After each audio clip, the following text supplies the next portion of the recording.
All right, here's Michael Mealing on a topic that everyone knows him for. So how many people remember this? Actually remember it. Not being told about it, but remember it. It's actually pretty reasonable. Well, guess what? I don't. My earliest memory of the entire space program and our effort there was this. The Skylab phone. Not all that great a memory. But I do remember, at about this time, being told to my teachers that if I worked really, really, really hard, I could live in space. I was at a meeting in Huntsville about 2 weeks ago.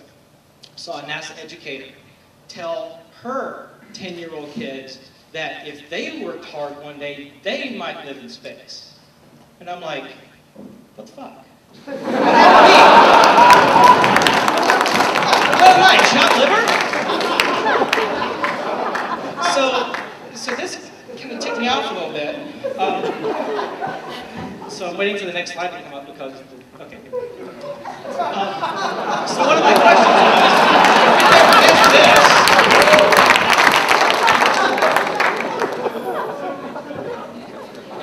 And next slide. Why does everything else go from that to that? See, I remember 8-track. Who remembers 8-track? Yes. Who has an iPod or an iPhone? Okay, why can't our space program be that way? So, the difference is, that I've come to the conclusion is that you actually make money at those other things. Our space program doesn't make money.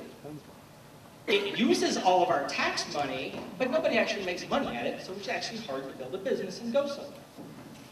So a bunch of us who grew up with Apollo and things that came after it, and waited and waited and waited, and said, well, dang it, I'm going to have to do it my own damn self. So that's what I did, and a bunch of other crazy-ass people like me. So what we're doing is we're building spacecraft on our own dime for selling to people like you. We'll sell to the government if we feel like it. So this one down in the corner, that's my company. This one up here, Scale Composites. SpaceX, Armadillo Aerospace, Blue Origin. Blue Origin is Jeff Bezos from Armadillo. This one up in the corner is Scale Composites and Virgin Galactic's idea of what suborbital tourism is going to be like. This one down the bottom is suborbital skydiving. Yes, just like you saw in Star Trek, there are people actually planning on diving from 120 kilometers in space straight back to the atmosphere, breaking the speed of sound. These are people that are already doing it. How many people know Richard Garriott? Yes, geeks in the room. He's flown up to the International Space Station. Sergey Brin and a bunch of other people have done zero-G flights. There's a company out there that's building their own space station. Just like the ISS, but using inflatables. They have 2 test HABs on orbit already that have been up there for about 3 years already. And they're actually building vehicles out of these HABs that can go to the moon. So some of you will say, well, suborbital tourism doesn't sound like something you build a business on. Well, if you remember from early aviation, there was a whole bunch of people who made a good bit of money on something called barnstorming.